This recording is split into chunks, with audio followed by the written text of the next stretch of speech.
Good morning, students. So, today we are going to learn about signal flow graphs that are in short called as SFG. So, basically, why we require SFG is because we all have solved the block diagram reduction. So, what we have found there is that method becomes very tedious if some complex numerical comes. So, you go on to keep on solving it with block diagram reduction in 2 or 3 pages. But when we talk about SFG, they are very handy and very good choice when very complex numericals come, and they give us answer in a very short time. The answers of block diagram as well as SFG remains the same. If we are doing a single numerical using block diagram reduction as well as with SFG, both are going to give us the same answer. So basically, when we talk about SFG, there are no blocks there. SFG consists of branches and nodes, where all the branches consist of the arrows that represent the flow of the signal. So now we come on to the basic terminology for SFG. If you just see here, we have got the equation as x2 equals to T1 to x1 plus T3 to x3. So basically this x2, x1 and x3 represent the three nodes. The nodes basically, whenever we are going to see some SFG, we are going to find that the nodes are represented either in terms of x or in terms of y, where the arrow and T12, T32, they both indicate the transfer function. When we talk in terms of SFG, the transfer function is called as transmittance. So basically, the transmittance between x1 and x2 is T12, and the transmittance between x2 and x3 is T32. So when we talk about branch, the line that joins x1 and x2, basically it is the signal that joins the two. So that signal is called as the branch. And what is the input node? From where the branches are all outgoing. No arrow points towards that node. So such type of node in any signal flow graph indicates the input node. So the output node is similarly wherever all the branches are incoming to that node. Mixed nodes will be where incoming and outgoing both branches are there. So transmittance, as just I have discussed, that it is basically the transfer function like we discussed in G1, G2, G3 in block diagram reduction.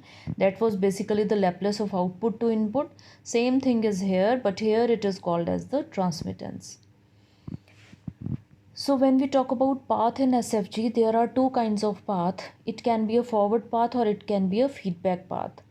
When all the arrows indicate the direction from input node to the output node, it becomes a forward path, while if the arrows point from forward to output node to input node, they become the feedback path.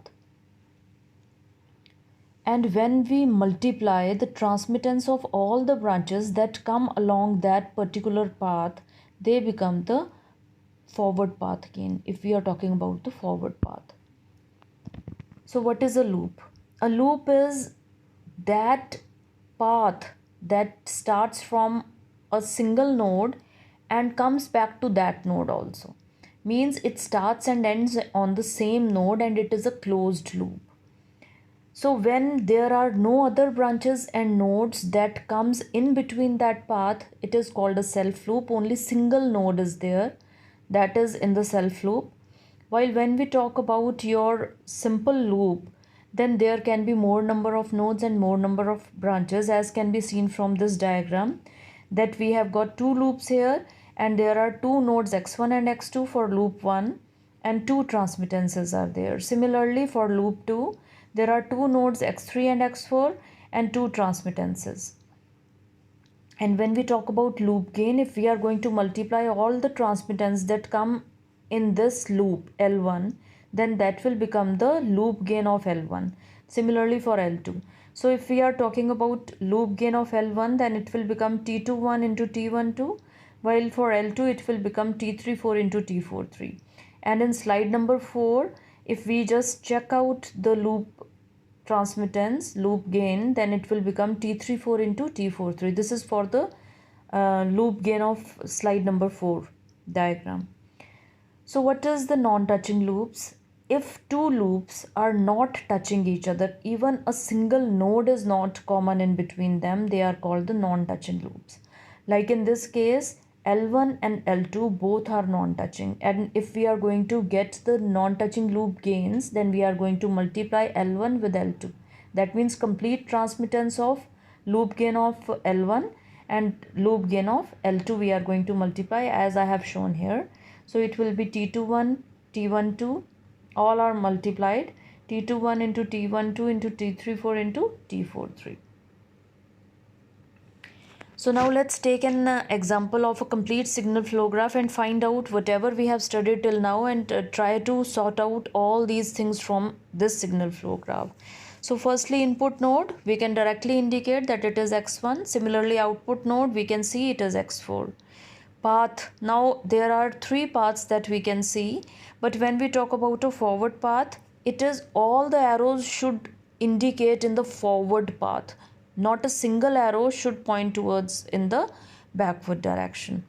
So here it will be A21 into A32 into A43 because we are talking about the path gain. So forward path is x1 to x2, then x2 to x3 and x3 to x4. So we are going to multiply all the transmittance. Now there is another path also, forward path, that goes from x1 to x2, and then you can see A4 to, yes, so x2 to x4 through A42. So the transmittance of this path gain will become A21 into A42. Similarly, we are going to go for the feedback path. We can see that it is from x2 to x3 and then to back to x2. So this is basically a loop that is consisting of 2 nodes x2 and x3 and 2 branches A32 and A23.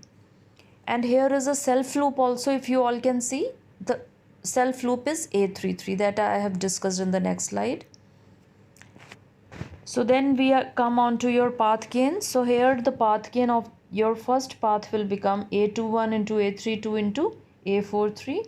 Similarly, the loop gain will become A32 into A23.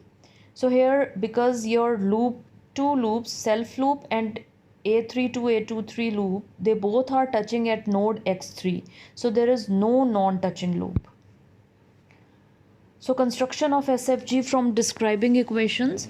So when we are going to describe a SFG with equation like y equals to ax. So as I have told before also, y and x represent the nodes, while a represent the transfer function or transmittance in this case.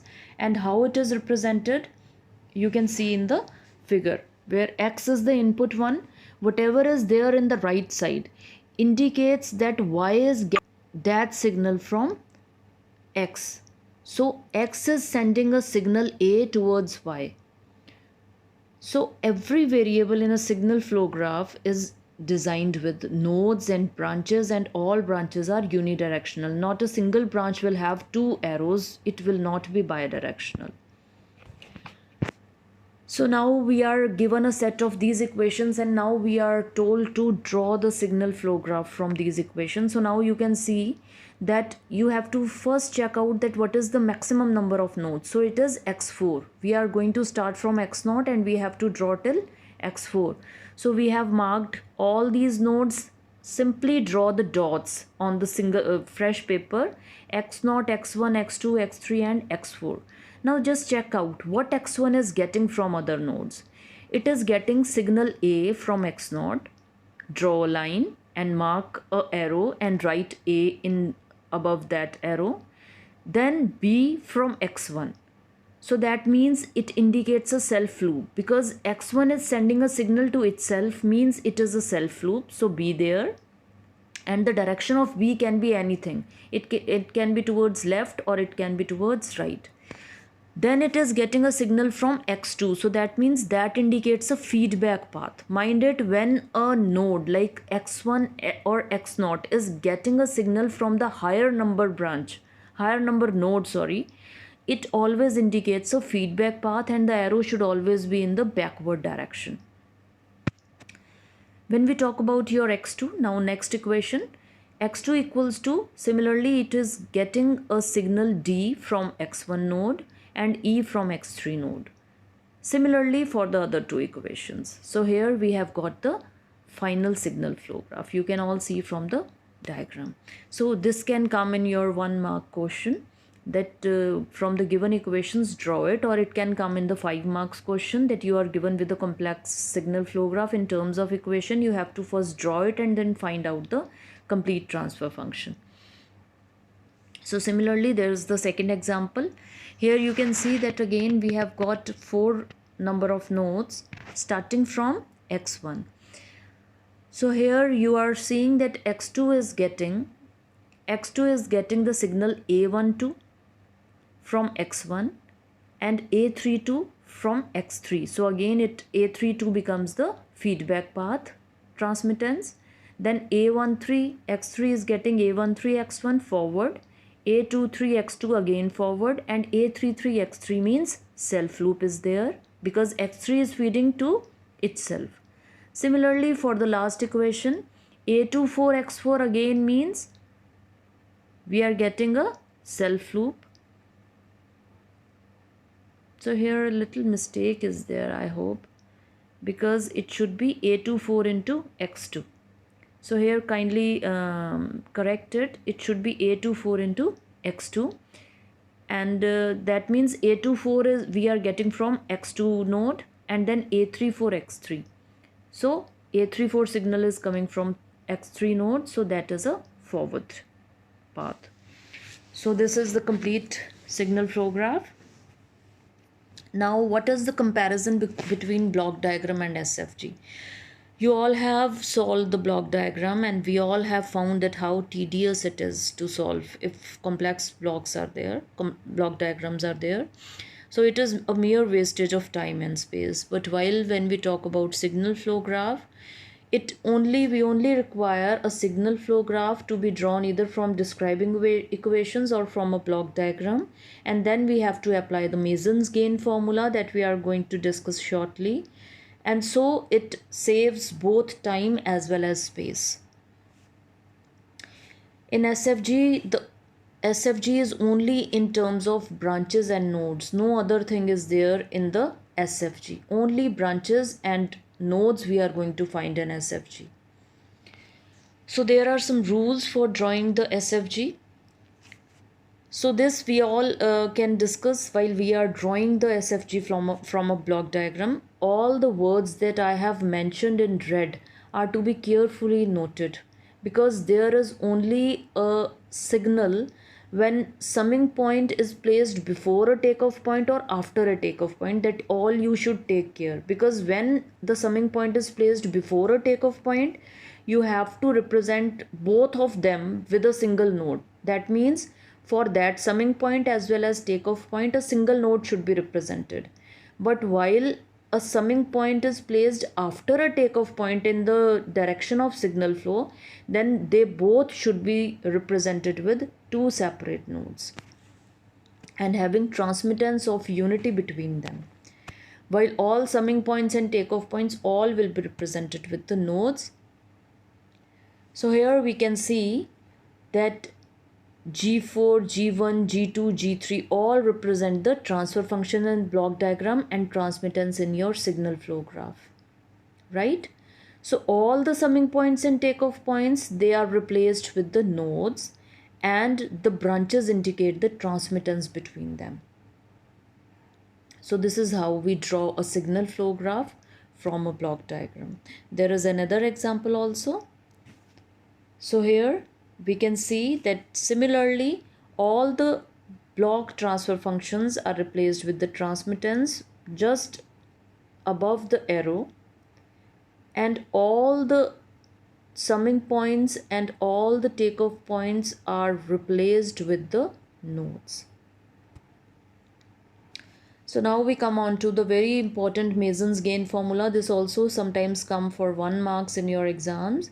So basically it is equal to T equals to summation of K equal to 1 to N Pk delta K upon delta. While K is the number of forward paths, we are going to discuss it shortly.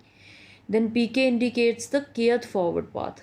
That means firstly we have to find out that how many forward paths are there. So rule number 1 or step number 1 in any SFG is to find out that how many number of forward paths are there, so that you get the number n, that up to from starting from k equal to 1 till what you have to go. So it will become p1 delta 1, p2 delta 2, p3 delta 3, like that, if there are 2 number or 3 number of forward paths. So what is delta? Delta is basically, you always have to go for 1 minus, then you have to find all the loop gains. How many number of loops are there? If there are 2 number of loops, so we have to add 2 loops, but 1 minus sum of the 2 loop gains.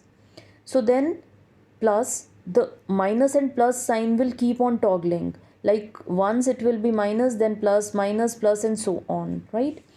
So first it will be individual loop gains, then it will be non-touching loop gains for a pair, then for 3 non-touching loops, and so on.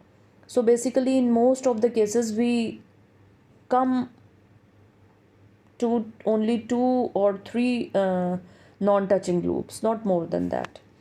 So basically what is this delta k? You all should pay attention here that delta k corresponds to pk. Like if I have single 1 forward path, so delta will also be 1. Delta k will be delta 1 corresponding to pk. But what is this delta k? Actually it is derived from delta only. It will be equal to 1 minus all the loops that do not touch that particular forward path. Like if we are talking about single 1 forward path p1, if there is some loop p1 l1 say that is not touching p1, so that means we are going to get 1 minus that l1. We are going to discuss it now. So this is our numerical number 1. You all can see that what we are going to find out is, firstly we have to find number of forward paths. So you all can see that from R to C we are getting only a single path. There is no other path there.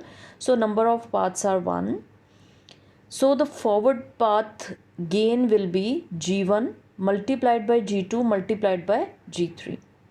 So now we have to check on to your individual loops. So if you just check out, we are getting 3 loops here. How? G1, G2 and H1 is the single one because it is starting from 1, 2, 3 after taking RS as node 1, 1, 2, 3 from third node to fifth node and then back to third node. So G1 into G2 into H1 makes 1 loop. Then the second one is from your fourth node to sixth node and back to fourth node, that is G2, G3 into minus H2. And the last one is starting from this second node, that is 1 multiplied by G1 multiplied by G2 multiplied by G3 into minus 1. It takes us back to that node. So all the loops should start from that particular node and end at that particular node. So we have got all the loop gains also. So if we check out, all these 3 loops are touching each other on some branches or on some nodes. So there are no non-touching loops, right? So now our delta will be only equal to 1 minus individual loop gains. So all we have written as L1, L2, L3, we are going to fill up the values here. So what about now delta k? Because there is only single forward path P1, so corresponding to that delta 1 is there and all the loops are touching that particular forward path P1. So our delta 1 will become 1. So now we are going to put all the values in the Mason's gain formula we discussed in the previous slide. So that becomes P1 delta 1. Delta 1 is 1, so only P1 is there in the numerator. You can see G1, G2, G3. Divided by, now we have to fill the value of our delta. So delta is equal to 1 minus, this we have written in the second line also, 1 minus L1 plus L2 plus L3. Opening the bracket will give us minus sign to the first one and the positive sign to the other one because they were having the negative values inside the bracket, right? So this finishes our this numerical. I have taken these all the slides and added my own material from some PPTs and some PDF files that were available online. So I am really very thankful to all those. So thanks for watching this one.